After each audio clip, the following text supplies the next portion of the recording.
Jika ada, kami mohon kesediaannya untuk berdiri sejenak. Ada yang baru pertama kali?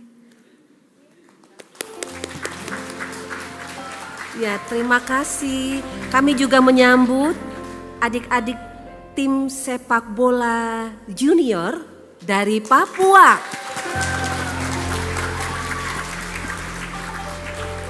Terima kasih adik-adik. Dari Papua mana? Papua Tengah. Ya, terima kasih, Tuhan Yesus memberkati kalian semua. Silakan duduk.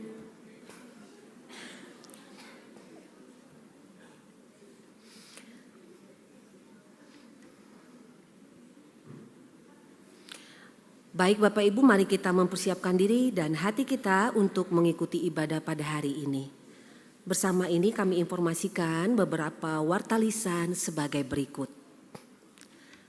Yang pertama, Pesparawi Kabupaten Sleman akan dilaksanakan pada hari Sabtu 8 November 2025 di Pakuwon Mall lantai 3. Berkaitan dengan hal ini, maka Komisi Musik GKI Gejayan membuka audisi vokal paduan suara dewasa campuran dengan batas usia minimal 17 tahun pada hari Selasa 2 September 2025 pukul 16 WIB di ruang Galilea untuk mewakili GKI Gejayan dalam Pesparawi Kabupaten Sleman tahun 2025. Lalu warta yang kedua, persekutuan doa pagi dengan tema Saat Sulit Mempercayai Janjinya dilaksanakan pada hari Rabu 3 September 2025 pukul 6.30 WIB di Taman Eden GKI Gejayan.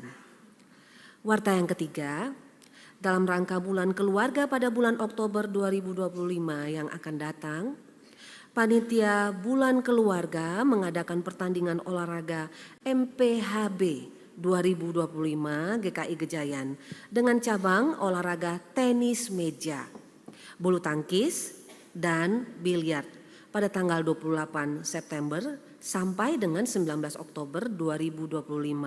Pendaftaran sampai dengan tanggal 21 September 2025 dengan scan barcode yang tertera pada flyer dalam warta jemaat. Lalu warta yang keempat, dalam kebaktian umum pada hari Minggu 7 September 2025, kita akan bersama-sama memberikan persembahan syukur bulanan.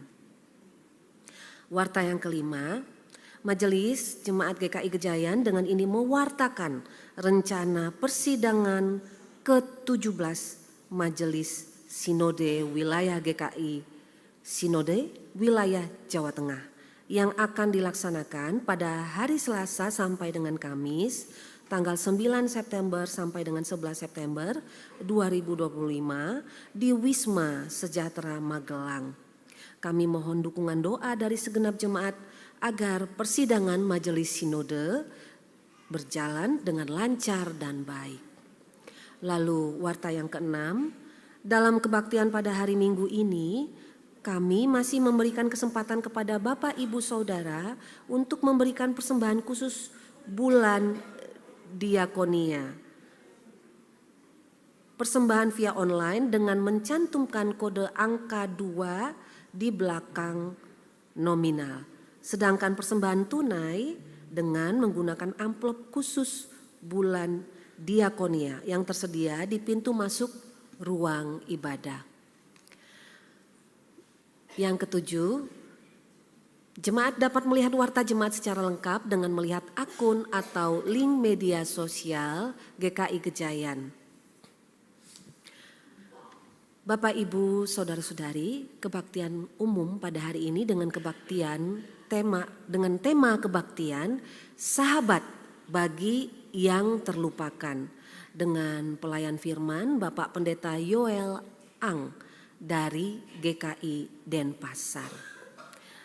Majelis Jemaat GKI Gejayan mengucapkan terima kasih kepada Bapak, Ibu, Saudara, Saudari dan kakak-kakak tim KBU, pemusik, tim multimedia dan usher yang mengambil bagian pada pagi hari ini. Sebelum ibadah dimulai, izinkan kami menghimbau kepada jemaat sekalian untuk menonaktifkan HP atau dengan mode silent selama ibadah berlangsung. Mari Bapak, Ibu, Saudara, Saudari, dan kakak-kakak semua, kita bersaat teduh sejenak.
Shalom.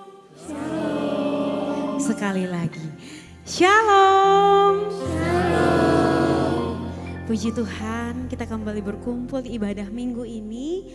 Saya yakin dan percaya bahwa kita punya satu tujuan yang sama. Kita mau memuji, membesarkan nama Tuhan. Kita mau belajar firman Tuhan. Dan kita mau tertuju hanya pada Tuhan. Pada saat ini saya mau mengajak jemaat Tuhan sekalian. Kita boleh menyapa jemaat di sebelah kiri, sebelah kanan, di depan dan juga di belakang kita. Dengan mengucapkan kasih Tuhan bersamamu. Kasih Tuhan bersamamu.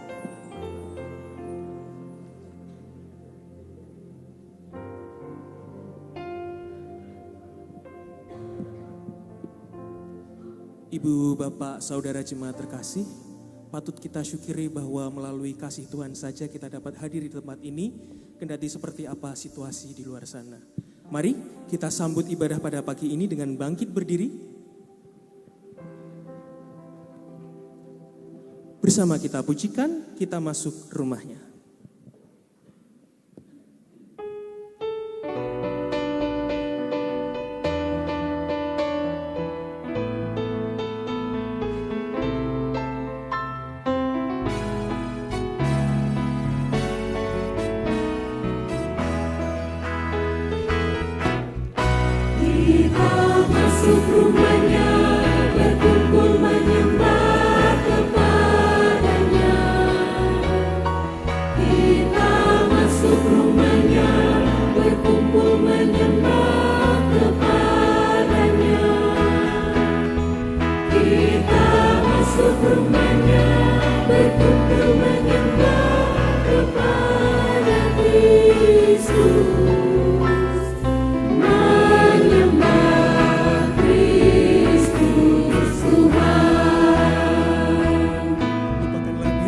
Arahkan hatimu kepadanya, kita pujikan baitnya yang kedua. Lupakanlah dirimu, arahkan hatimu kepadanya. Lupakanlah dirimu,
Kristus Tuhan.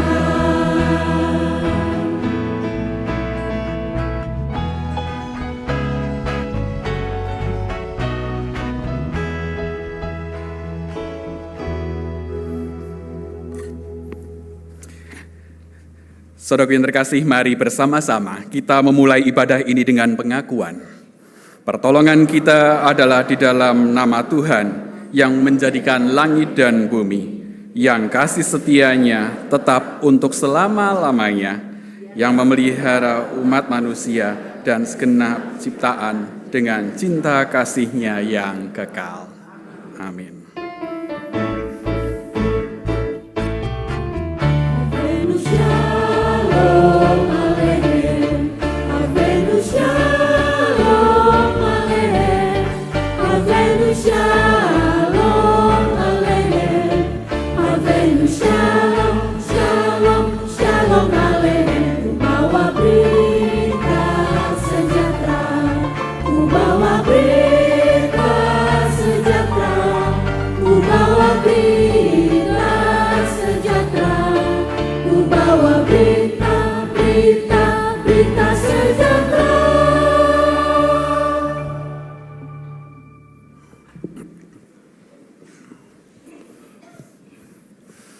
Ya, selamat pagi Bapak Ibu Saudara.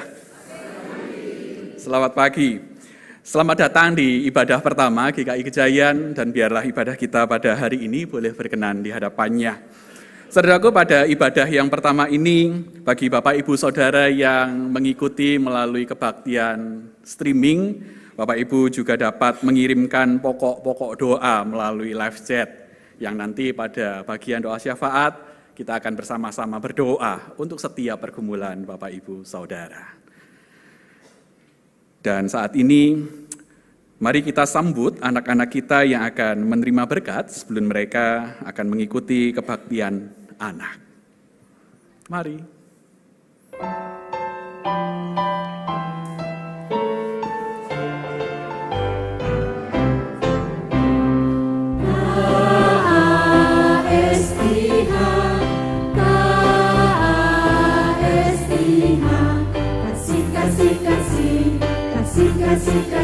Kasih.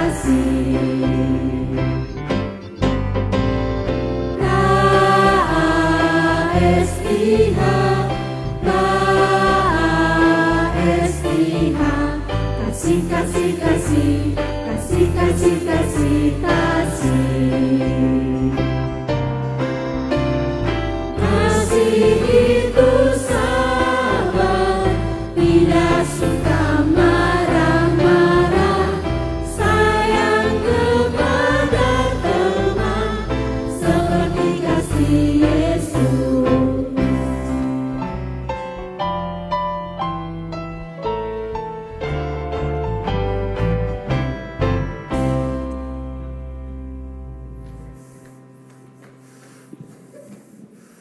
Ya, saya baru mendapat informasi dari Penatua bahwa ternyata hari ini kebaktian anak diliburkan, sehingga anak-anak setelah berkat dilayankan boleh kembali bersama dengan orang tuanya untuk kebaktian bareng-bareng pada pagi ini. Menyenangkan, bukan? Adik-adik, hadap ke saya dong. Saya ingin lihat wajahnya. Hai. Halo, selamat pagi. Halo, selamat pagi. Oke, di awal ibadah ini saya akan melayankan berkat untuk adik-adik ya. Mari kita tutup mata, kita terima berkatnya. Kiranya damai sejahtera dari Allah Bapa dan juga kasih karunia dari Yesus Kristus dan juga penyertaan dari Roh Kudus hadir bersamamu setiap hari, memberkati proses tumbuh kembangmu dan menjagamu dalam setiap karyamu. Haleluya. Amin. Bisa kembali ke orang tua.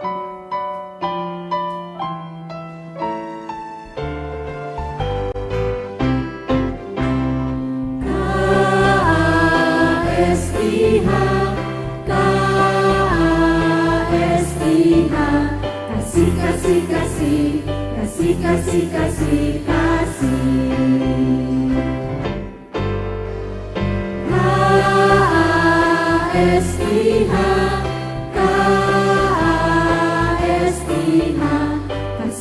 kasih, kasih, kasih, kasih, kasih, kasih. Kasih itu sabar, tidak suka marah-marah, sayang kepada teman, seperti kasih Yesus.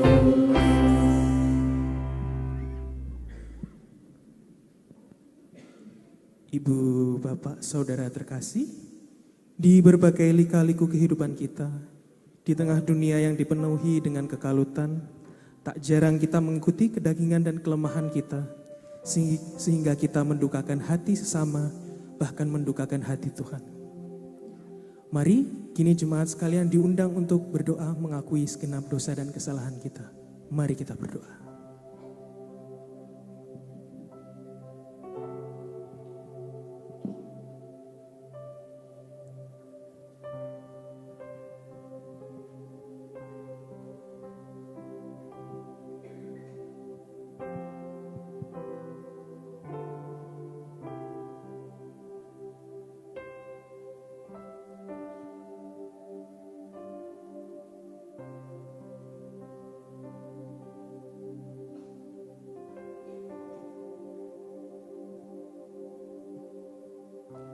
Tuhan, Kau tahu setiap isi dari hati kami Tuhan, dan Kau melihat segala perbuatan kami. Apabila Tuhan dalam kehidupan kami, tak jarang kami penuh dengan pelanggaran dan dosa. Kami yang tertunduk malu di hadapan-Mu ini mengakui segenap dosa dan kesalahan kami. Inilah kami Tuhan, kami berdoa. Amin.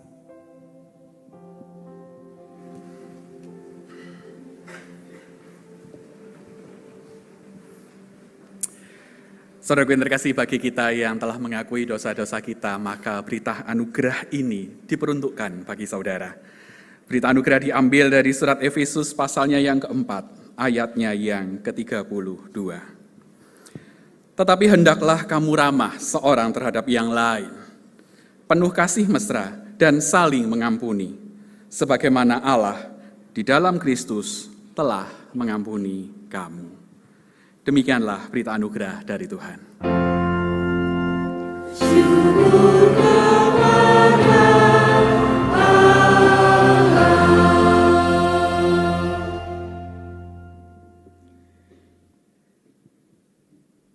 Kadang yang melukai bukan pedang, tapi kata-kata. Yang membuat sesak bukanlah beban hidup, melainkan sikap kita sendiri. Kita bisa salah, kita bisa melukai, tetapi kita juga bisa kembali dan kita bisa dipulihkan. Jemaat terkasih, mari bersama kita akan memasuki pemberitaan firman dengan menyatakan kesungguhan kita. Mari kita pujikan Tuhan bila hati kawanku.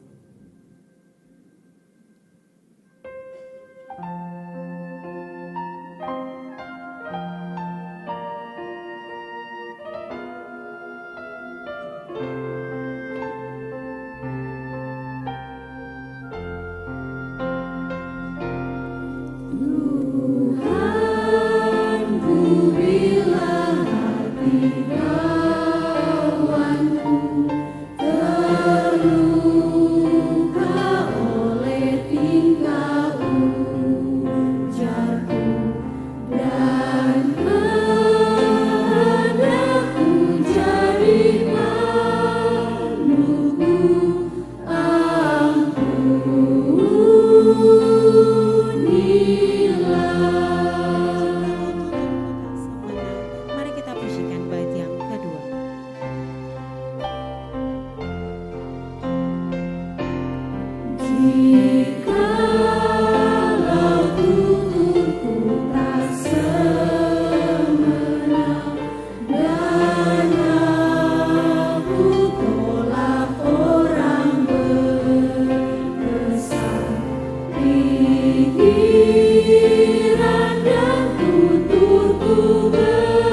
Sebelum kita membaca dan merenungkan firman, mari kita berdoa.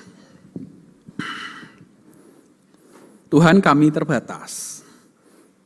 Dan keterbatasan itu acap kali membuat kami tidak mudah memahami apa yang Tuhan kehendaki. Tetapi biarlah hari ini, kehendak-Mu boleh bergema kembali di sini. Biarlah firman-Mu juga boleh kembali menyapa kami. Agar kami boleh menjadi orang-orang yang tahu betul bagaimana kami harus peduli kepada sesama kami. Belajar untuk menjadi sahabat bagi orang-orang yang terabaikan atau bahkan terlupakan. Roh Kudus, kuasai hati dan pikiran kami. Mampukan kami untuk paham dan tentu saja mampukan kami untuk melakukan firman-Mu. Di dalam nama Tuhan Yesus Kristus, Sang Firman yang hidup itu, kami berdoa dan memohon. Haleluya. Amin.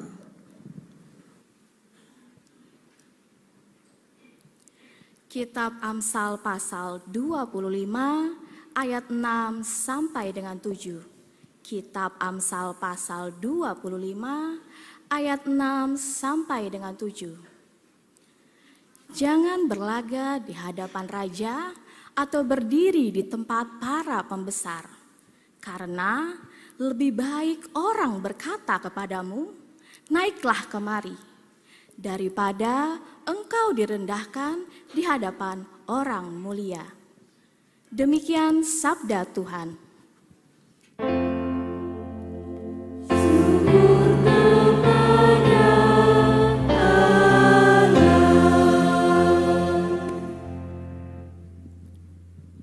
Mari kita bermazmur bersama, Mazmur 112.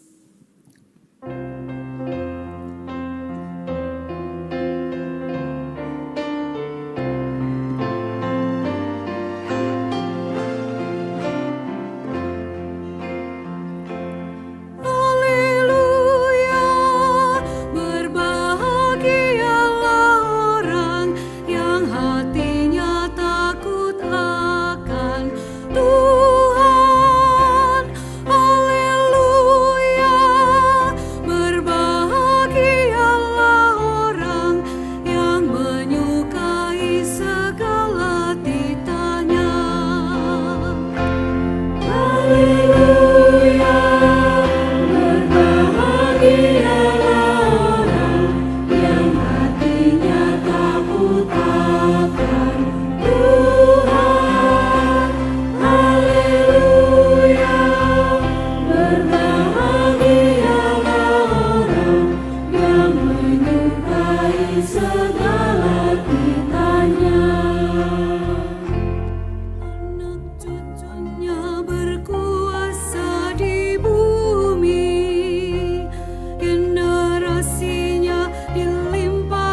Injil Lukas pasal 14 ayat 1 dan ayat 7 sampai dengan 14.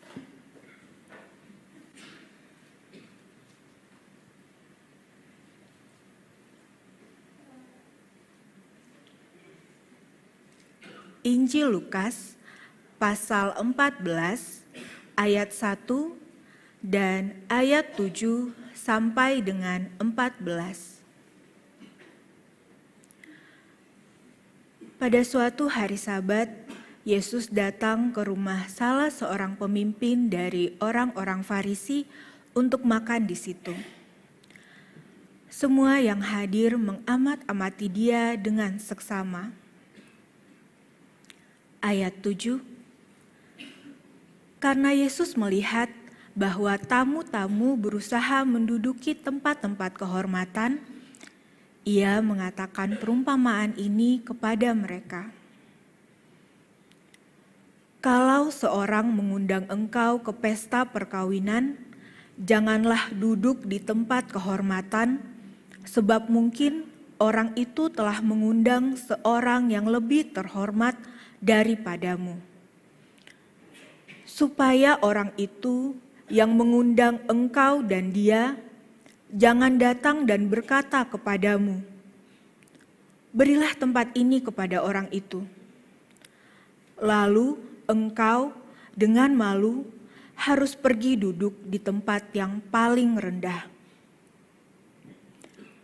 Tetapi apabila engkau diundang, pergilah duduk di tempat yang paling rendah. Mungkin tuan rumah akan datang dan berkata kepadamu, sahabat, silakan duduk di depan. Dan dengan demikian, engkau akan menerima hormat di depan mata semua tamu yang lain. Sebab barang siapa meninggikan diri, ia akan direndahkan. Dan barang siapa merendahkan diri, ia akan ditinggikan. Dan Yesus berkata juga kepada orang yang mengundang dia,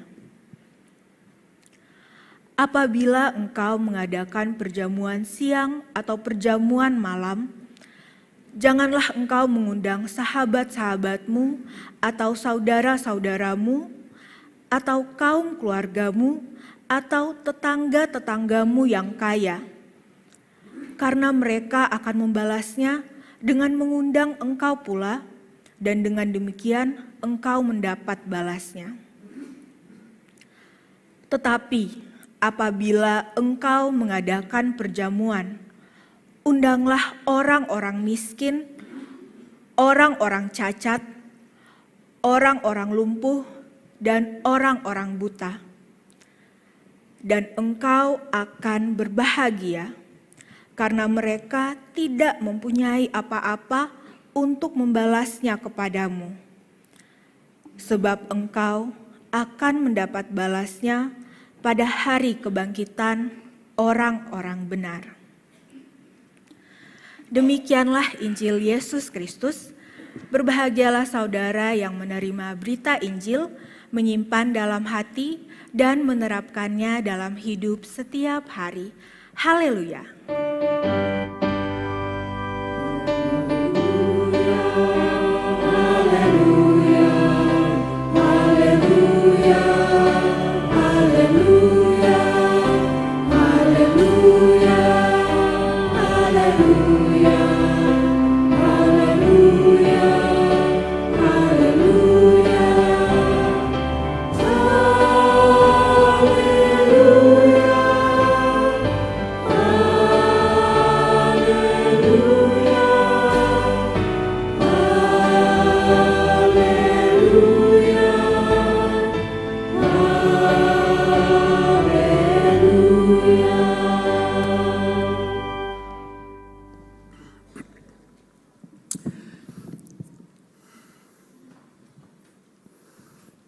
Ya, saudara, di awal khotbah ini perkenankan saya memperkenalkan diri. Saya Yoel, saudara, nama lengkapnya Yoel Ang.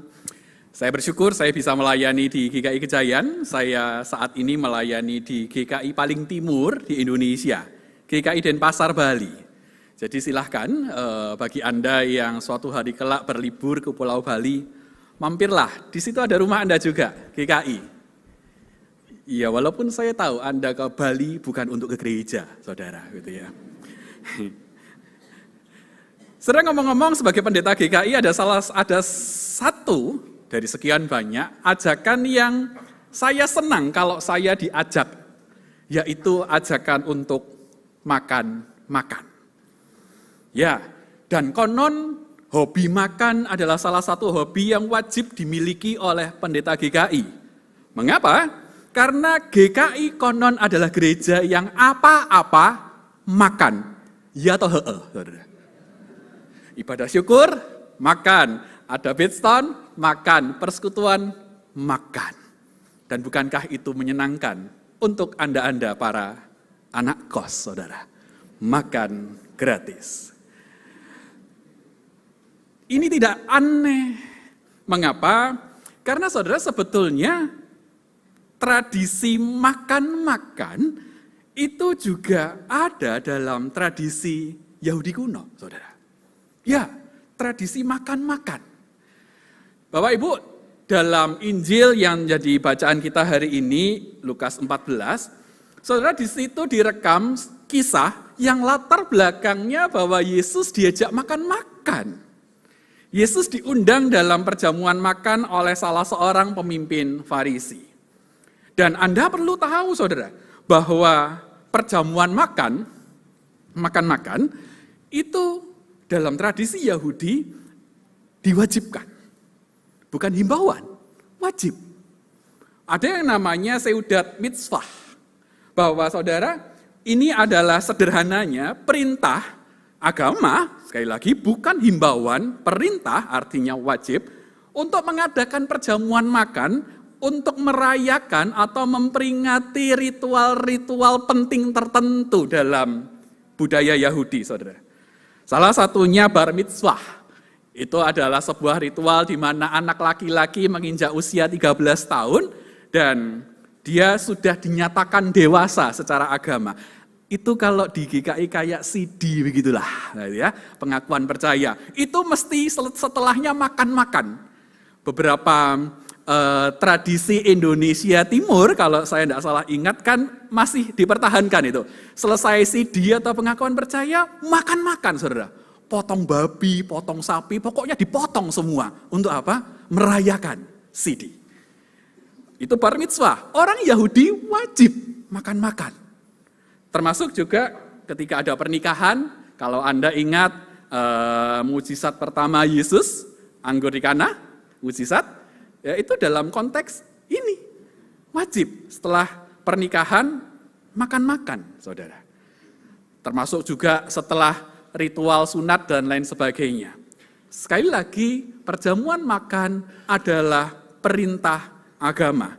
Salah satunya untuk memperingati momen-momen penting dalam budaya Yahudi saat itu.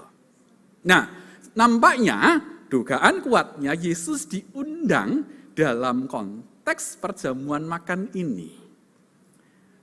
Tuan rumahnya salah satu pemimpin orang Farisi. Nah, saudara, kalau tadi kita cermati bacaan Lukas kita hari ini, ada satu hal menarik yang dilihat oleh Yesus ketika datang di acara makan-makannya orang Farisi ini. Saudara, nampaknya Yesus itu seorang pengamat. Dan dia mengamati ada sebuah adegan unik saat itu. Bahwa saudara, Yesus melihat bahwa dalam perjamuan makan itu, Yesus melihat bahwa para tamu itu hadir berebut untuk duduk di yang namanya tempat kehormatan. Itu ketara banget pasti. Makanya Yesus sampai ngeh gitu ya. Loh, kok lucu? Ada adegan begini. Dan saudara, kalau kita bicara soal tempat kehormatan, apa toh itu tempat kehormatan? Apakah itu semacam bangku khusus begitu ya? Saudara, jangan membayangkan tempat kehormatan itu seperti tempat duduk atau kursi sofa empuk. Ini seperti halnya kalau Anda di bioskop, nonton bioskop di tanggal muda biasanya gitu ya. di premier gitu ya, ada sofa empuk besar bisa ditekuk-tekuk, bisa tiduran gitu ya. Jangan bayangkan tempat kehormatan itu identik dengan bangku, dengan kualitas tertentu. Tapi saudara, tempat kehormatan yang dimaksud di sini adalah bukan kursinya, bukan bangkunya, tetapi lebih pada posisinya, saudara. Ya, tempat kehormatan pada perjamuan makan orang Yahudi itu lebih pada posisinya. Mungkin Anda kalau pernah mendengar ada sebuah ungkapan yang mengatakan posisi menentukan prestasi, buat orang Yahudi posisi itu menentukan reputasi atau status sosialmu. Maksudnya apa? Gini saudara, untuk kita ketahui bahwa tempat terhormat atau posisi terhormat itu adalah posisi yang berada di dekat sang tuan rumah. Jadi misalnya kalau tuan rumahnya duduk di depan gitu ya, ya yang duduk di dekat tuan rumah itulah tempat terhormat, saudara. Sehingga sederhananya, logikanya adalah kalau kita datang ke perjamuan makannya orang Yahudi, kalau ingin tahu ini pejabat eselon 1 atau eselon 2 atau eselon 3 misalnya, kalau ingin tahu mana orang-orang penting di ruangan itu, gampang. Deteksi saja orang-orang yang duduknya berdekatan dengan sang tuan rumah. Itu orang-orang penting. Itu orang-orang terhormat. Saudara, mirip kalau Anda pernah mengingat, memang tidak jadi bacaan kita hari ini, ketika Yohanes dan Yakobus itu bertengkar, berebut untuk diberi tempat duduk di sebelah kanan dan kiri Yesus. Nah lihat, bahwa memang posisi menentukan. Semakin dekat dengan sang tuan rumah, dia akan nampak semakin terhormat dan berharga. Nah, itulah yang terjadi. Nampaknya para tamu saat itu berebut tempat untuk duduk paling dekat, lebih dekat dengan posisi sang tuan rumah. Dan saudara, nampaknya mereka semua, para tamu-tamu yang juga saya menduga kuat adalah juga orang-orang Farisi ya, karena tuan rumahnya ketuanya kan begitu. Mereka itu semua merasa diri terhormat dan paling layak untuk duduk di situ, di tempat terhormat itu. Saudara, artinya apa? Bahwa mindset setiap tamu yang datang pada perjamuan makan itu, datang ke perjamuan makan itu bukan hanya untuk sekedar ngisi perut pulang kenyang, enggak. Tetapi mereka berebut tempat kehormatan untuk duduk di dekat sang tuan rumah sebagai sebuah cara buat mereka untuk membuktikan bahwa aku yang paling terhormat di ruangan ini.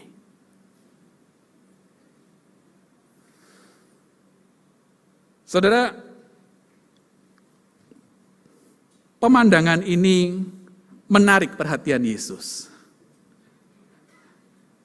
Dan saya membayangkan Yesus saat itu tidak nyaman dengan kondisi itu.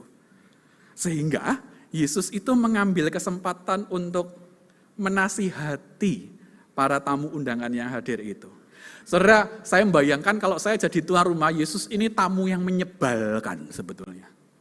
Iya kan? Tamu malah nasihati tamu yang lain. Dan nanti bagian berikutnya, sang tuan rumah juga dinasihati. Ini tamu yang menyebalkan Yesus kala itu memang. Saudara, Yesus memutuskan untuk menasihati para tamu undangan. Yesus berkata kepada mereka, ya ampun, jangan gitu. Kalau datang ke sebuah perjamuan makan, jangan rebutan tempat kehormatan. Jangan buru-buru duduk di situ. Kenapa? Karena saudara, ada kemungkinan, kan begitu. Ada kemungkinan bisa saja si tuan rumah itu mengundang tamu yang lain yang belum datang, mengundang tamu yang lain yang kemungkinan menurut tuan rumah dia itu lebih terhormat dari kamu. Bisa jadi sang tuan rumah itu mengundang seseorang atau 2 orang atau sekelompok orang yang buat tuan rumah ya, kan terserah tuan rumah mau nganggap si A penting, si B nggak penting kan terserah dia. Bahwa bisa jadi nanti ada tamu yang menurut tuan rumah dia lebih penting loh, lebih terhormat loh dari kamu.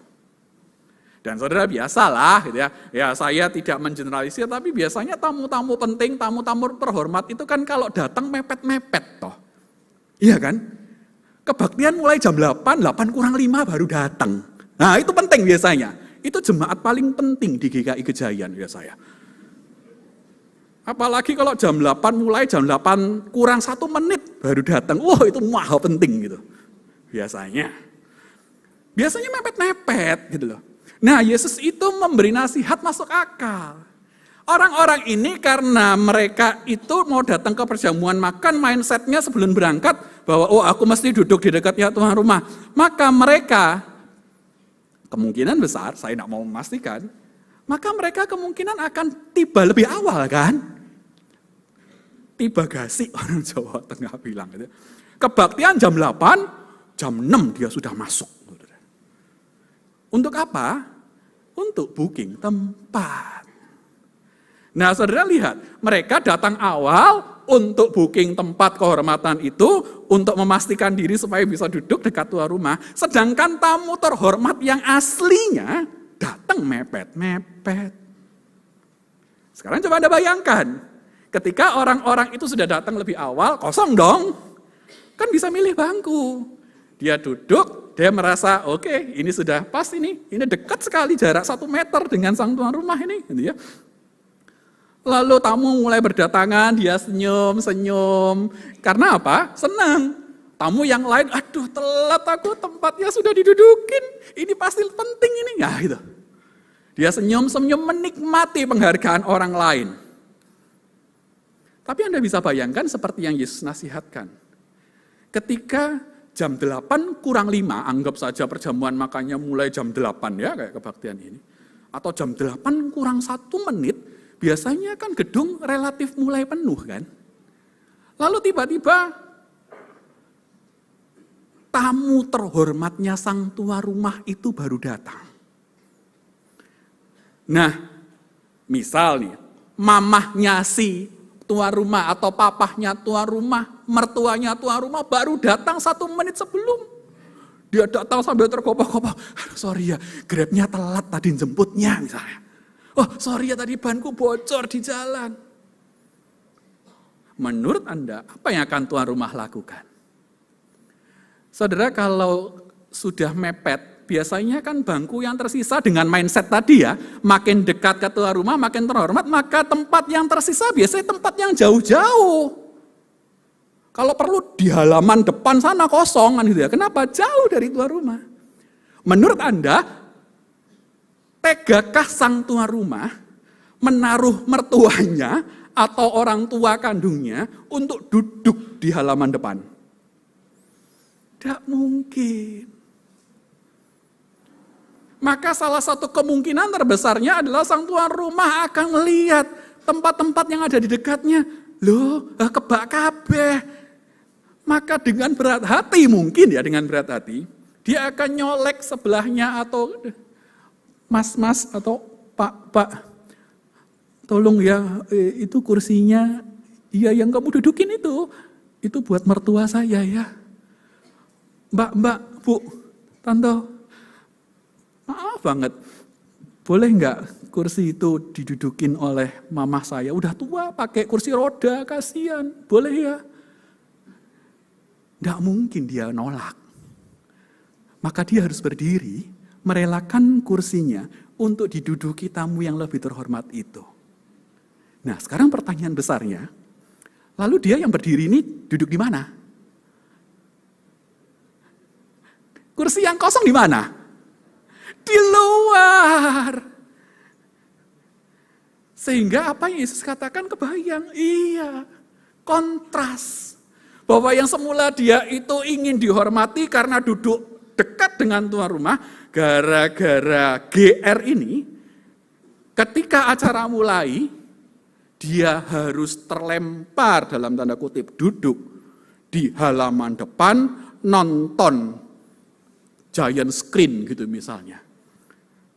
Posisinya yang semula sangat dekat lalu jadi sangat jauh. Sehingga buat Yesus, orang-orang semacam ini ketika itu terjadi beneran, dia bukan malah nampak terhormat, tapi dia akan malu habis-habisan. Kecewa pasti. Dicibir banyak orang. Pak Yoel keluar. Sik mending tempat dudukku di tengah-tengah, ndak terlalu dekat memang dengan tuan rumah, tapi minimal aku masih dapat tempat duduk di dalam ruangan, adem, ada AC, di luar cuma kipas angin. Malah buat cibiran orang. Saudara, itu kira-kira kalau mau digambarkan secara sederhana apa yang terjadi pada perjamuan makan itu. Nah, saudaraku yang terkasih, melalui kisah ini, bahwa nampaknya Yesus nampak tidak nyaman dengan perilaku orang-orang yang gila hormat ini. Bahwa saudara saya bayangkan di dalam benak orang-orang yang berebut tempat kehormatan ini ada satu kata yang ada dalam diri mereka. Look at me, lihat aku, ini loh. Aku penting, aku VIP, very important person.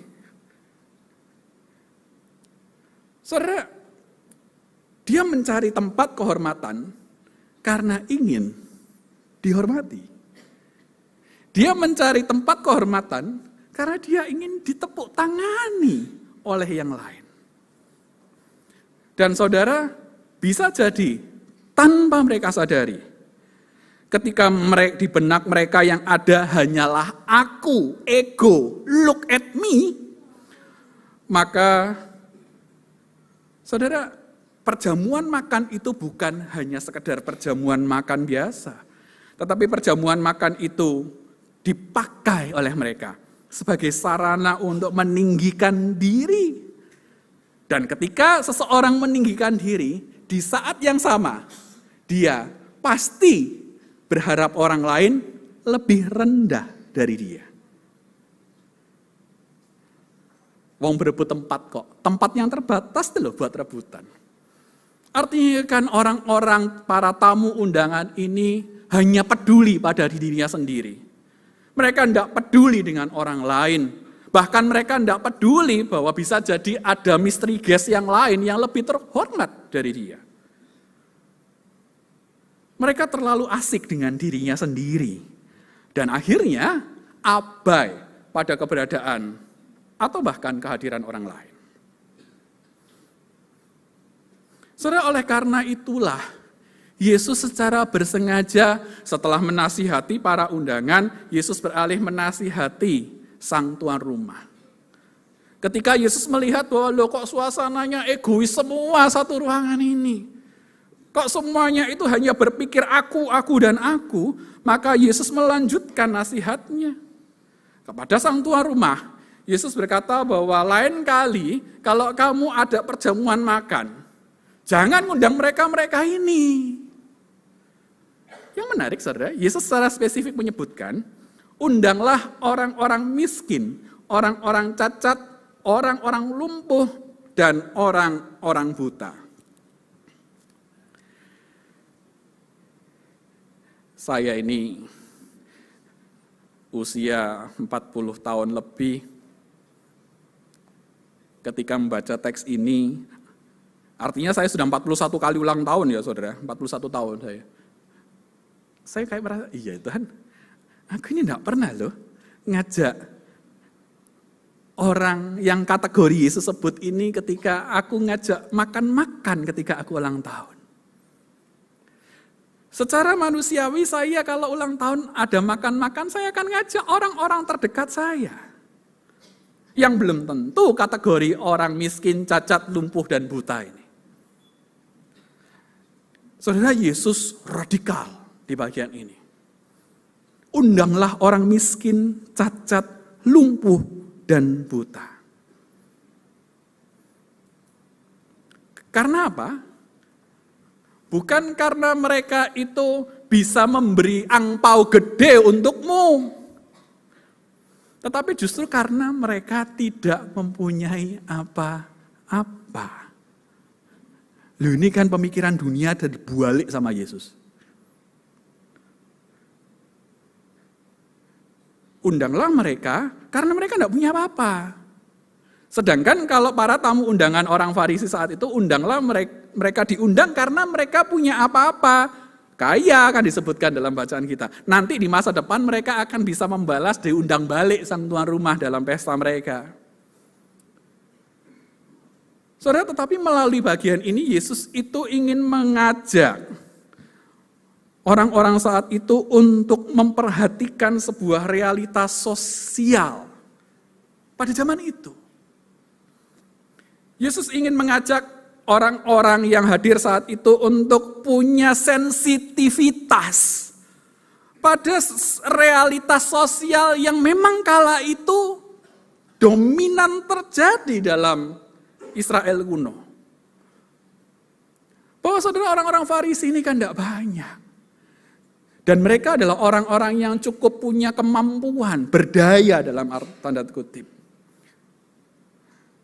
Yesus ingin mengajak mereka untuk melakukan sebuah gerakan sosial yang radikal bahwa hidupmu itu bukan hanya sesama orang Farisi saja. Tetapi di luar sana ada sebuah realitas sosial yang mana ada begitu banyak orang miskin, orang cacat, orang lumpuh, dan orang buta. Sederhananya, Yesus mengajak orang-orang saat itu untuk sadar bahwa hidup ini bukan melulu tentang kamu tok. Bahwa hidup ini isinya bukan hanya kamu seorang, Yoel, kalau itu dinasihatkan pada saya. Bahwa hidup ini menyangkut banyak hal. Hidup ini bukan melulu hanya tentang dirimu. Tetapi tentang bagaimana engkau peduli, bagaimana engkau berkarya untuk orang lain. Saudara, ada salah satu buku terkenal, It's Not About You, tulisannya Tom Red, bahwa saudara, Red mengatakan bahwa salah satu cara untuk memaknai hidup adalah tentang bagaimana engkau do something, melakukan sesuatu untuk orang lain. Disitulah makna hidup akan hadir. Kalau mau dikaitkan dengan isu kehormatan, kehormatan itu akan muncul pada dirimu kalau engkau punya suatu karya untuk orang lain. Makanya kan ada pepatah mengatakan gajah mati meninggalkan gading, harimau mati meninggalkan belang. Manusia mati meninggalkan apa? Salah satunya kalau engkau mau diingat karya. Saudara, sebagai seorang pendeta, saya berkali-kali melayani kebaktian penghiburan, salah satunya tutup peti. Dan biasanya sebelum tutup peti, itu ada yang kayak western style begitu ya, ala-ala barat. Biasanya anaknya, cucunya, saudaranya, atau kerabat dekatnya itu kasih sambutan, lalu kasih kesan-kesan pada almarhum. Dan saudara, saya membayangkan bahwa andai kata kelak saya tutup usia, lalu istri saya atau penatua saya GKI Denpasar dikasih mic untuk ngomong, kasih dong kesan-kesan dari almarhum pendeta Yoel Ang. Rodok horor ini memang ya. Saya bayangkan dia akan bicara apa ya? Jangan-jangan mereka akan sulit untuk ngasih kesan. Kenapa? Karena Yoel Ang semasa hidup menjengkelkan. Egoisnya luar biasa. Tapi mau ngomong sesungguhnya sungkan. Udah mati kok dirasani kan begitu. Saudara, kehormatanmu bergantung pada apa yang kamu lakukan buat orang lain. terhormat atau tidaknya seseorang bergantung pada apa yang sudah dia karyakan selama dia hidup. Apakah dia tipikal orang yang egois dalam hidupnya, yang ada hanya aku, dan aku? Atau dia tipikal orang yang mau peduli dan tidak mengabaikan orang lain? Sosok yang hangat, sosok yang care.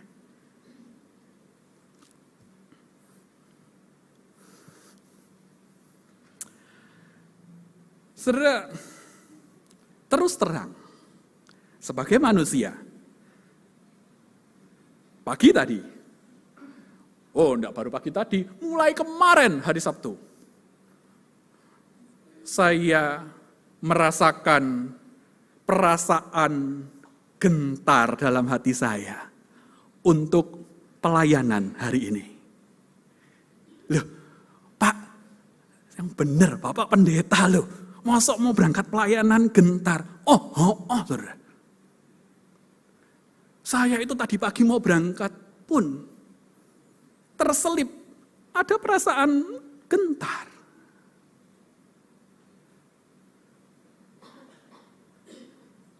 Saudara, karena kita tahu bahwa per hari ini Indonesia tidak sedang baik-baik saja. Beneran terjadi. Bukan Indonesia emas, Indonesia cemas. Saya kaget, GKI Gejayan masih penuh ini. Luar biasa. Saudara, kita sama-sama tahu. 29 Agustus terjadi demo besar di Jakarta dan akhirnya merembet ke banyak kota. Hari ini pun tempat saya melayani GKI Denpasar juga, saya yakin ada rasa cemas yang terjadi. Hari ini masih ibadah mereka pagi. Saudara, pertanyaannya kenapa? Kenapa? Demo besar-besaran, saya tidak membenarkan aksi anarkis, tetapi mengapa itu sampai terjadi? Bukan kalau kita mau kaitkan dengan refleksi kita hari ini. Bukankah salah satu penyebabnya adalah ada banyak rakyat Indonesia yang merasa wakil-wakilnya di sana abai pada keberadaan mereka. Banyak rakyat merasa suara mereka enggak didengar. Banyak dari rakyat yang merasa bahwa kamu klaim wakil rakyat, tapi kenapa kami yang kau wakili tidak kau dengar? Di tengah situasi ekonomi yang, saya bukan ekonom tapi saya membaca berita-berita, di tengah kondisi ekonomi yang seret, kalau Anda baca para masyarakat kelas menengah ini kan turun tahta toh saudara. Tambah miskin toh. Dan Indonesia itu dominan itu di masyarakat tengah. Di tengah kondisi ekonomi yang kayak begini, ada isu rojali gitu ya. Makanya jalan-jalan di mall tapi gak belanja, mahasiswa banget sih gitu ya. Daya beli menurun. Pajak dinaikin. Saya pun yang orang awam, saya ini tidak terlalu gemar melihat perpolitikan nasional, tapi dalam hati kok tidak sensitif.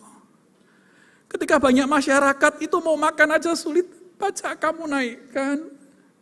Ini ntar lagi dengar-dengarnya BPJS kau naikkan. Saudara, BPJS itu kan, ya saya tidak mau menggeneralisir, tapi BPJS itu kan kebanyakan yang mengakses adalah orang-orang yang belum punya kekuatan finansial yang baik toh. Kalau punya kekuatan finansial dengan baik, asuransi swasta, ke dokter berbayar, ke luar negeri kalau sakit. Lah ini BPJS mau dinaikin, dengar-dengarnya, wacana memang. Dan beberapa waktu yang terakhir kita sama-sama tahu, tunjangan DPR dinaikkan, ya Allah ya Robi, kan gitu ya.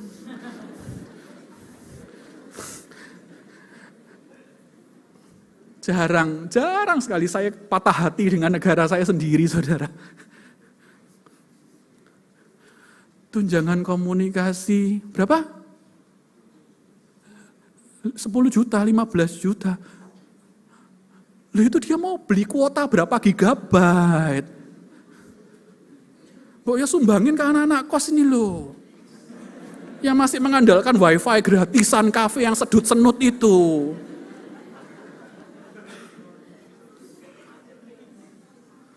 Tunjangan perumahan sekian puluh juta. Loh itu kalau anak-anak kos tersinggung ya nggak salah. Kos-kosanku 1 juta per bulan, kamar mandi dalam tapi tidur di luar kan, saudara. Gak sensitif.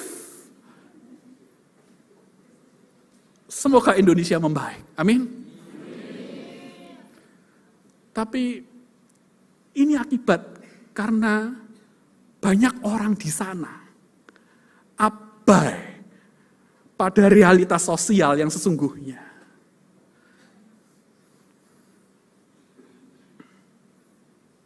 Ini satu contoh. Lalu saya mau ngasih contoh satu lagi. Ada tokoh viral akhir-akhir ini.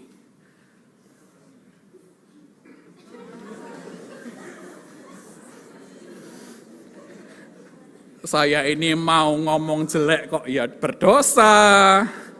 Ngomong cantik kok berdusta kan gitu ya. Anda tahu siapa? Sister Hong. Bagi Anda yang mengikuti beritanya, ini luar biasa, saudara. Saudara, Sister Hong ini nampaknya perempuan, tapi dia laki-laki yang nyamar jadi perempuan. Tapi buat saya, ini make up artisnya enggak banget ini gitu.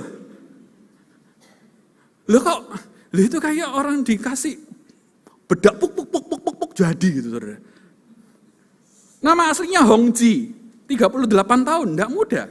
Dia menyamar jadi perempuan dan ya, saya tidak membenarkan apa yang dia lakukan, tapi mengajak kita belajar. Bahwa dia itu membuka layanan seksual di media sosial, sederhananya begitu, di China sana. Dan layanan seksualnya itu harga BPJS, saudara. Harga terjangkau, harga anak kos.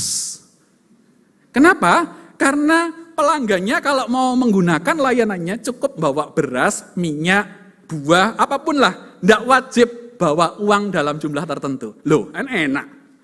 Murah meriah. Dan Anda tahu, setelah dia tertangkap, para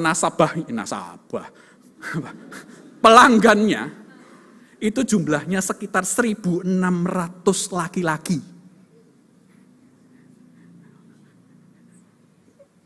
Saya itu ketika baca ini, 1.600 laki-laki. Oke, ada 1.600 laki-laki yang secara sadar memakai jasa layanannya. Sadar, garis bawahi itu. Mereka menggunakan layanan Hong ini bukan dikasih obat bius. Bukan digendam. Di Cina tidak ada gendam, saudara. Mereka secara sadar menggunakan layanan Sister Hong. Layanan seksual. Aduh, ada anak-anak kecil pula di sini ya. Nanti dijawab ya, Mama Papa, layanan seksual itu apa? Saya tidak mau jelaskan di sini. Dan yang menarik dari 1.600 pelanggannya itu, sebagian besar mereka adalah orang-orang pintar dalam arti sesungguhnya, terdidik. Ada banyak dokter, ada banyak pilot, dan pegawai kantoran, serta mahasiswa. Saudara. Mahasiswa kan kritis kan, pinter kan? Saya sempat bertanya, loh, masa ya oke kalau cuma ngelihat di layar laptop tertipu lah bisa. Tapi ketika datang onsite face to face, apalagi saya mau menggunakan layanan seksualnya dia. Lah mosok sih saya ndak tahu pada akhirnya kalau dia sesama jenis, paham ya? Lah kalau saya mau melakukan hubungan seksual dengan lawan jenis, terus tiba-tiba jebret loh, dilihat gini, loh kita sesama. Paham ya? Saya enggak bisa terlalu ada anak kecil di sini gitu loh. Loh kan layanan seksual enggak mungkin berbaju lengkap kan? Loh masa enggak ketok? Bayangkan. Kalau saya no. Kamu bukan seleraku. Kan begitu mestinya ya. Seleraku masih lawan jenis. Pulang saya bawa beras saya, kan begitu ya. Tapi ternyata dalam investigasi kepolisian, banyak pelanggan yang secara sadar dan setelah tahu, lah sesama kita, tapi tetap melanjutkan berelasi dengannya. Berkali-kali. Saya pakai istilah berelasi biar ada positif. Kok bisa? Diinvestigasi para korban, ada satu fakta yang menarik. Bahwa ternyata dari sekian banyak korban itu ada banyak suami yang masih punya istri yang berkata bahwa Sister Hong ini lemah lembut, ramah, hangat, dan penyayang. Ada juga yang memberi kesaksian, dia mau mendengarkan setiap keluh kesah saya dan memahami apa yang saya rasakan. Dan ada yang mengatakan, saya nyaman dengan dia. Lihat. Miris bukan? Ada banyak suami yang sadar, loh ternyata sesama jenis nih. Tapi ternyata mereka tetap melanjutkan relasinya dengan si Hong ini. Karena dia merasa nyaman, keluh kesahnya didengar. Pertanyaan besarnya, loh di rumah istrinya ngapain? Mungkin di rumah istrinya rada budek. Mungkin di rumah istrinya tidak punya telinga untuk mendengar keluh kesah suaminya. Terabaikan sang suami. Banyak para mahasiswa yang datang juga menggunakan layanan Sister Hong. Karena alasan nyaman. Dia merasa disayang. Pertanyaannya, loh hai para mahasiswa, teman-teman seangkatanmu mana? Teman kosanmu mana? Loh orang tuamu mana? Kok sampai kamu bisa nyaman dengan Hong? Makanya itu digambar di sebelah kanan ada foto kecil-kecil itu para korbannya. Coba dilihat teman Anda ada enggak di foto itu, saudara? Kalau sampai ada, suami Anda aja juga gambarnya di situ. Introspeksi diri. Jangan-jangan Anda tidak berhasil menjadi sahabat untuk mereka, sehingga mereka harus cari pelarian ke Sister Hong salah satunya. Saya membayangkan sederhananya, demo besar anarkisme di Indonesia yang berlangsung sampai hari ini, itu tidak akan terjadi. Kalau para wakil rakyat di sana punya telinga dan hati untuk menjadi sahabat buat masyarakat dan rakyatnya.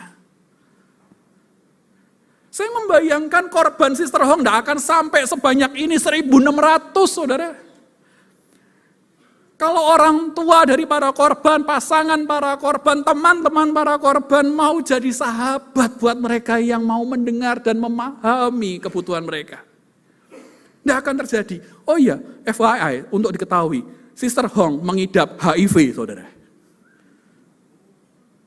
Ribuan orang terkontaminasi dengan HIV gara-gara Sister Hong. Karena apa? Karena mungkin keluarganya abai pada mereka di rumah. Oleh karena itu pada hari ini saya mengajak kita sekalian untuk ayo. Tema kita hari ini penting untuk bangsa ini. untuk keluarga ini. Hai para wakil rakyat, hai para pemimpin bangsa ini, buka hati dan buka telingamu. Bersahabatlah dengan rakyatmu, dengar mereka. Hai para orang tua, hai para suami, hai para istri, hai anak-anak, buka telingamu, buka hatimu. Jadilah sahabat buat orang tuamu, buat suamimu, buat istrimu, buat anak-anakmu. Dan biarlah dunia ini menjadi lebih indah. Karena persahabatan-persahabatan yang terus Anda lakukan. Selamat bersahabat bagi mereka yang mungkin selama ini terabaikan dalam hidupmu. Tuhan memberkati. Amin.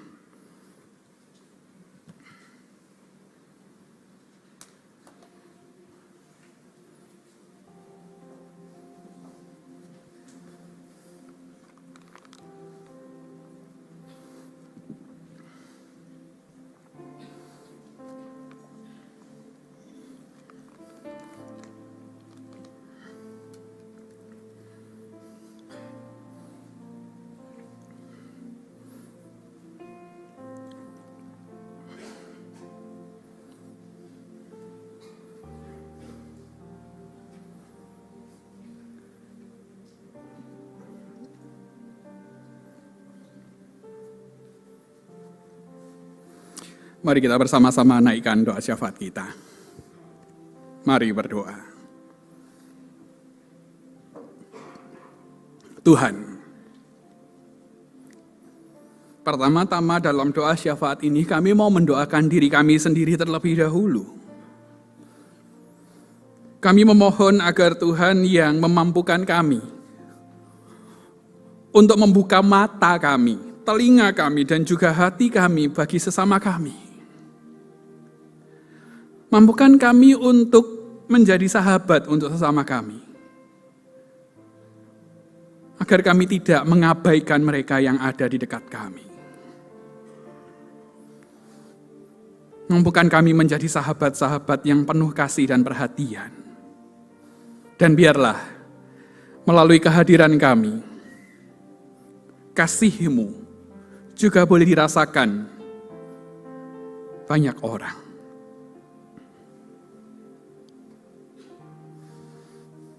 Saat ini kami juga membawa dalam doa untuk saudara-saudara kami yang sedang sakit.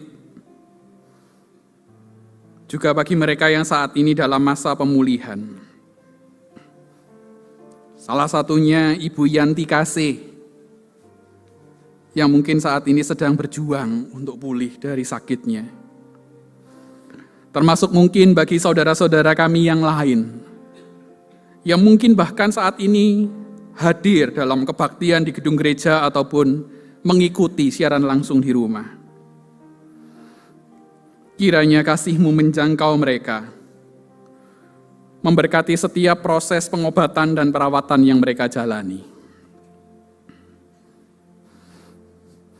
Kami juga memohon penyertaan Tuhan atas proses belajar mengajar, studi bagi rekan-rekan kami yang saat ini sedang menjalani pergumulan.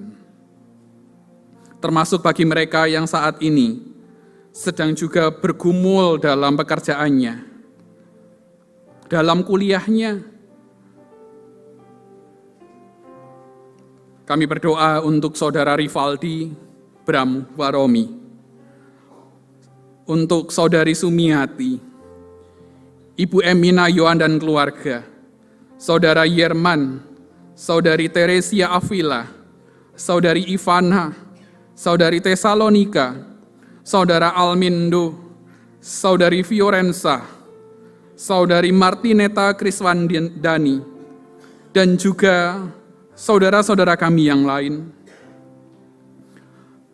Berkati studi mereka, mampukan mereka untuk belajar dengan baik, mengerjakan segala tugas dan tanggung jawabnya dengan optimal, Bagi mereka yang saat ini mungkin sedang berproses dalam tugas akhir, dalam karya tulisnya, skripsinya, tesisnya, disertasinya, Tuhan yang turut campur dalam proses pengerjaannya. Juga bagi mereka yang mungkin saat ini sedang mendambakan pekerjaan, Tuhan tolong, agar setiap lamaran-lamaran yang sudah dikirimkan boleh berdampak baik Tuhan. Dan pada akhirnya kami berdoa untuk Indonesia. Tuhan, kami tahu bahwa Indonesia bukanlah negara sempurna. Pemimpin kami pun jauh dari kata sempurna. Dan juga rakyatnya pun acap kali mungkin mengecewakanmu. Tetapi kami memohon pada pagi hari ini, mampukan kami semua, baik rakyat maupun pemerintah, untuk mengintrospeksi diri. Sudahkah kami memimpin bangsa ini atau memerintah bangsa ini dengan bijaksana? Sebagai rakyat, mampukan kami juga untuk bertanya, sudahkah kami menjadi warga negara yang baik? Tuhan, kami rindu bangsa ini boleh damai. Hindarkan kami dari perpecahan. Dan tentu kami berharap demonstrasi-demonstrasi yang mungkin masih berlangsung sampai hari ini boleh berlangsung dengan aman dan damai. Hindarkan kami dari anarkisme, pengrusakan, atau bahkan kerusuhan. Pakai pemerintah kami, pakai aparat keamanan, untuk boleh juga dengan seksama dan penuh hikmat menyikapi hal-hal yang terjadi ini dengan baik. Dan biarlah cinta-Mu yang boleh mengawal negeri ini, Tuhan. Kami menyerahkan Indonesia di dalam tangan kasih-Mu. Tolong jaga kami ya Tuhan. Terima kasih Bapa, terima kasih. Itulah doa dan permohonan kami. Kami naikkan hanya ke dalam satu nama Tuhan Yesus Kristus, Tuhan dan Sang Juru doa kami. Haleluya. Amin.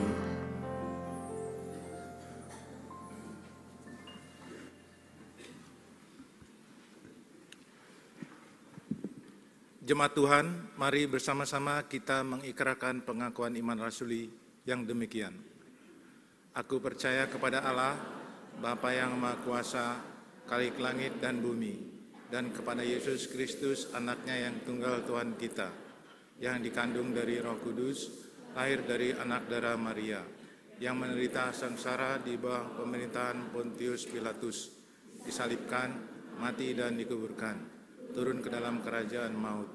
Pada hari yang ketiga, bangkit pula dari antara orang mati, naik ke surga, duduk di sebelah kanan Allah, Bapa yang Maha Kuasa, dan dari sana Ia akan datang untuk menghakimi orang yang hidup dan yang mati. Aku percaya kepada Roh Kudus, gereja yang kudus dan am, persatuan orang kudus, pengampunan dosa, kebangkitan orang mati, dan hidup yang kekal. Amin. Jemaat bersilakan duduk.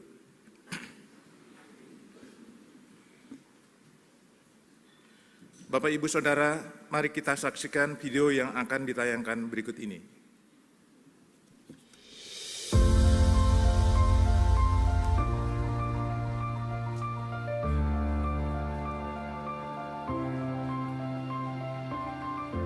Ada hal-hal yang dimulai dari doa dan dijawab oleh Tuhan melalui tangan-tangan yang setia.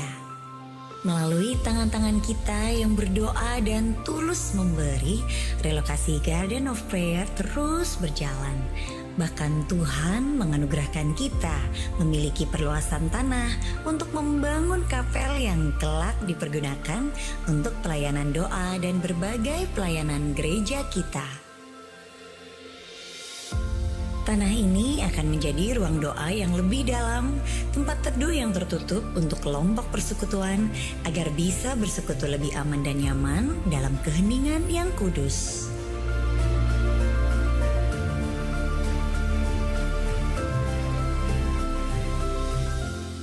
Saat ini proses pembangunan sedang berlangsung dan akan dilanjutkan dengan pembangunan Gedung Kafel, sebuah tempat kudus, sederhana, namun penuh kehangatan. Proses pembangunan ini membutuhkan biaya yang tidak sedikit, tapi kami percaya bukan tentang besar kecilnya angka, melainkan kesetiaan setiap hati yang mau memberi dan berbagi.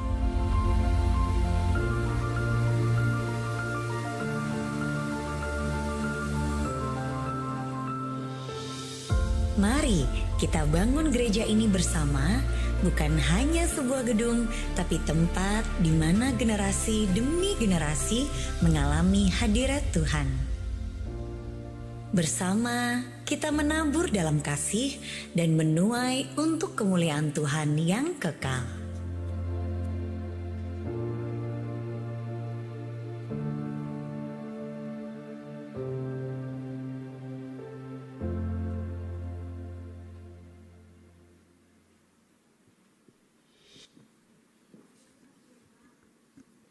Jemaat yang terkasih, Majelis Jemaat GKI Gejayan mengucapkan terima kasih atas dukungan doa dan persembahan yang masih terus berlanjut hingga saat ini untuk rencana pembangunan Garden of Prayer dan gedung gereja GKI Gejayan.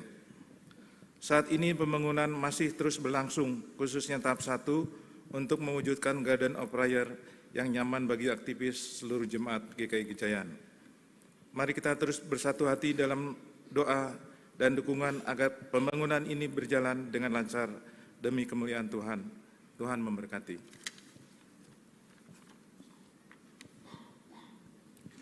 Bapak, Ibu, Saudara, kita akan mengumpulkan persembahan syukur. Dalam kesempatan ini kami mempersilahkan jemaat untuk scan kris di bangku jemaat atau di amplop persembahan yang tersedia. Sedangkan persembahan tunai dikumpulkan sesudah ibadah ini di kotak tersedia di pintu keluar ruang ibadah. Mari kita mengumpulkan persembahan dengan mendasarinya dari firman yang diambil dari 2 Korintus 9 ayat 7. Mari kita baca bersama-sama. Hendaklah masing-masing memberikan menurut kerelaan hatinya, jangan dengan sedih hati atau karena paksaan, sebab Allah mengasihi orang yang memberi dengan sukacita. Mari memberikan persembahan dengan sukacita.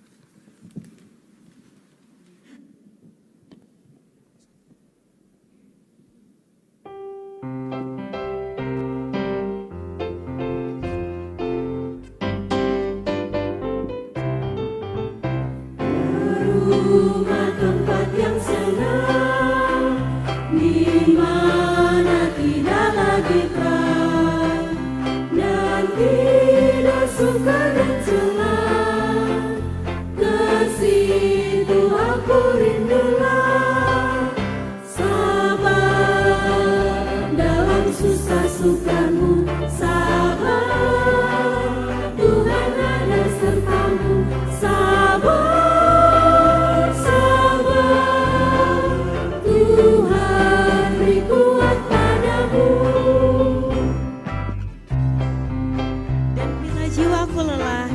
Susah sukanya.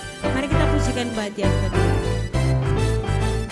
Dan bila jiwaku lelah di dalam susah sukanya, ku rindu rumah Bapa terang, di mana aku dapat sabar dalam susah sukamu. Sabar, Tuhan ada sertamu. Sabar, sabar, Tuhan beri kuat padamu. Sabar, sabar, Tuhan beri kuat padamu. Bapak, Ibu, Saudara, Saudari, mari kita mendoakan persembahan kita. Bapa di surga, di tengah situasi saat ini, kegundahan hati kami, rasa ketakutan kami, Tetapi Tuhan menghantarkan kami untuk tetap berseru masing-masing pribadi, berseru-seru kepadamu. Kami bersama-sama memuji, memuliakan nama-Mu. Itu pertanda bahwa kami membutuhkan Engkau, Tuhan. Terima kasih Tuhan masih menyertai kami, melindungi kami, memberikan berkat bagi kami. Bapa Tuhan, semua yang Engkau berikan adalah milik-Mu. Saat ini kami menghantarkan sebagian kecil yang sudah kami dapatkan menjadi persembahan sebagai ucapan syukur kami. Kami memohon Tuhan menerima dan menguduskannya agar dapat digunakan untuk pekerjaan Tuhan dan menjadi berkat bagi orang lain, sehingga dapat menjangkau seluruh jemaat Tuhan, bahkan yang terlupakan sekalipun. Berkati setiap tangan yang terulur untuk memberikan persembahan ini dengan hati yang tulus.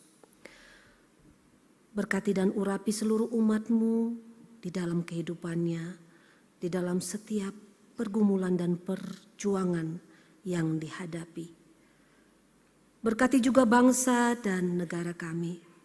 Urapi dan lindungi kami semua. Urapi dan lindungi para pemimpin, TNI dan Polri di dalam mengayomi rakyat Indonesia. Biarlah Tuhan menuntun tanah air kami agar tetap senantiasa bersatu. Bapa, kami memohon Tuhan mengurapi, menuntun para majelis dan aktivis yang mengelola persembahan ini agar dapat dikelola dengan baik seturut dengan kehendak Tuhan. Tuhan, biarlah kami dapat menghidupi firman yang sudah kami dengar, sehingga mempersembahkan hidup yang berkenan bagi Tuhan. Di dalam nama anak-Mu, Yesus Kristus, kami naikkan doa dan permohonan kami. Amin. Jemaat Tuhan dipersilakan untuk duduk dan kita akan mendengarkan pengumuman dari pihak Majelis Jemaat GKI Gejayan. Bapak Ibu Saudara terkasih, saya akan membacakan keputusan Majelis Jemaat pada pagi hari ini.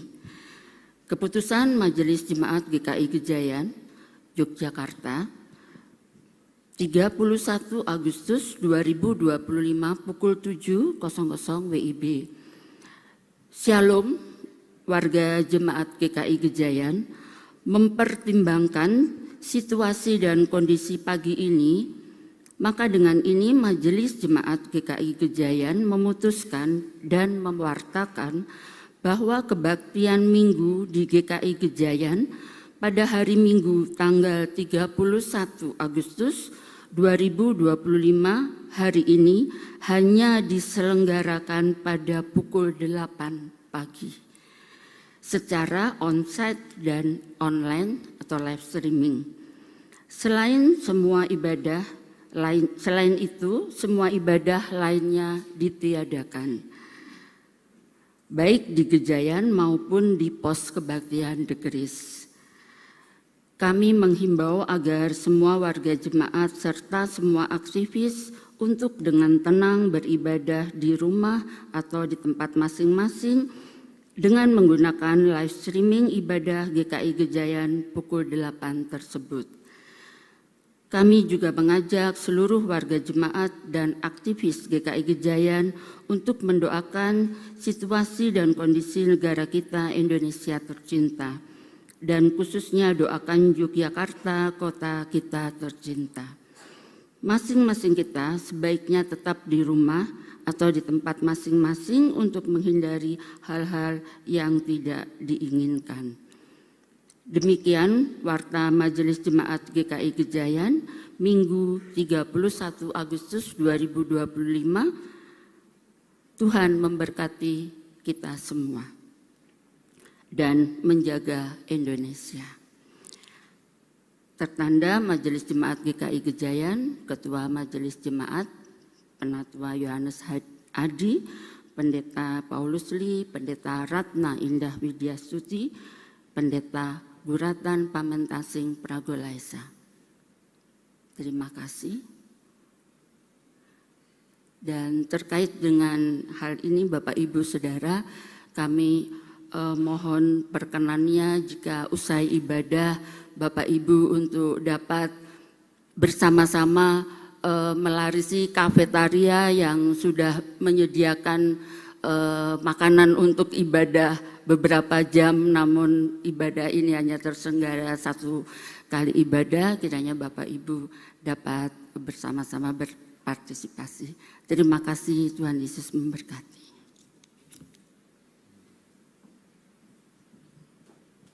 Jemaat Tuhan dipersilakan untuk berdiri.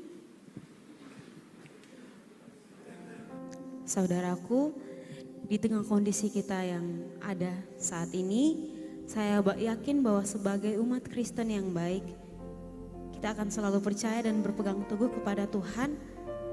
Dan percayalah bahwa kita punya sahabat yang selalu setia, bahkan ketika semua menjauh. Saat kita diutus kembali, kita tidak berjalan sendirian, sebab Yesus sebagai sahabat sejati kita akan selalu menyertai kita di setiap langkah kita. Mari jadilah sahabat bagi mereka yang terpinggirkan. Seperti pesan pada pujian yang akan bersama kita senandungkan, Tuhan Yesus sahabatku.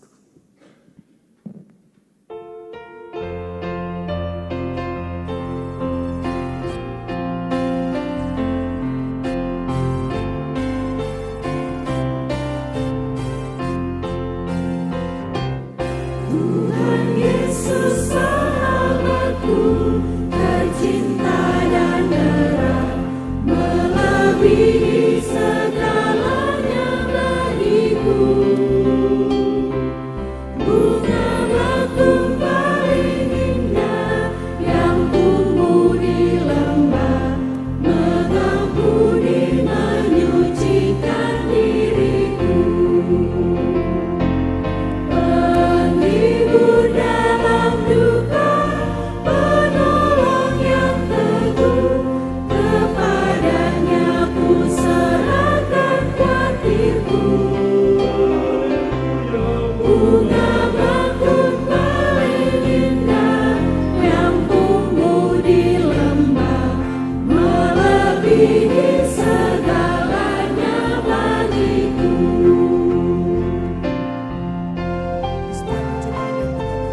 Ia benteng dan perisaiku tetap. Mari pujikan baitnya yang kedua. Di setiap pencobaan dan duka batinku, Ia benteng dan perisaiku tetap. Demi Dia ku tinggalkan berhala hatiku, oleh Dia ku bertahan dan tegak. Digoda oleh iblis, ku takkan menyerah. Yesus jamin kemenangan imanku. Bunga bakung paling indah yang tumbuh di lembah, melebihi segalanya bagiku. Penghibur dalam duka, penolong yang teguh, kepadanya ku serahkan kuatirku. Bunga bakung paling indah yang tumbuh di lembah, melebihi segalanya bagiku. Melebihi segalanya bagiku. Melebihi segalanya bagiku.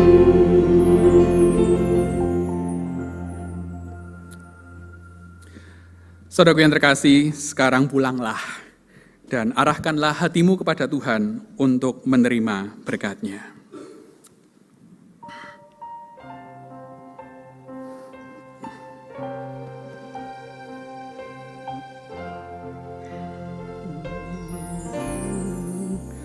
Kasih Tuhan mengiringimu dan sayapnya melindungimu.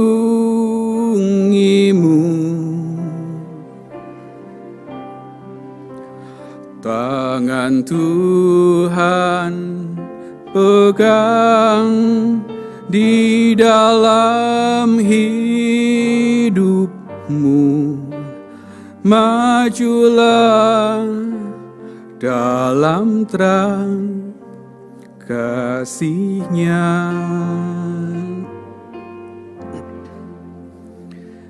Kiranya damai sejahtera dari Allah Bapa, kasih karunia dari Yesus Kristus, dan juga penyertaan dari Roh Kudus memampukanmu menjadi sahabat bagi sesamamu, menjagamu juga dalam perjalanan pulangmu, dan tetap senantiasa hadir bersamamu.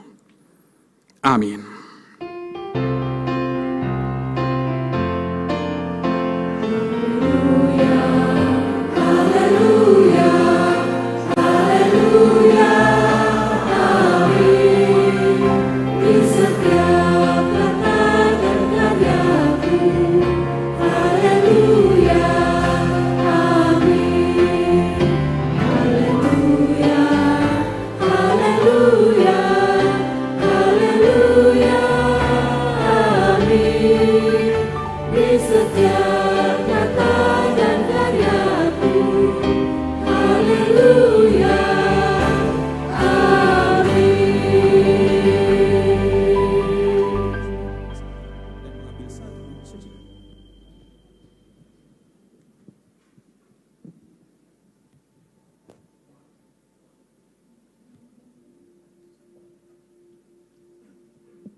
Bagi jemaat Tuhan yang rindu berpelayanan bersama kami di tim kebaktian umum, bisa menghubungi KKP IC yang berada di bangku jemaat paling depan, atau juga bisa mengunjungi media sosial kami di @KBU-GKI Kejayan. Kami dari segenap tim KBU yang bertugas mengucapkan Selamat Hari Minggu, Tuhan Yesus memberkati.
Bagi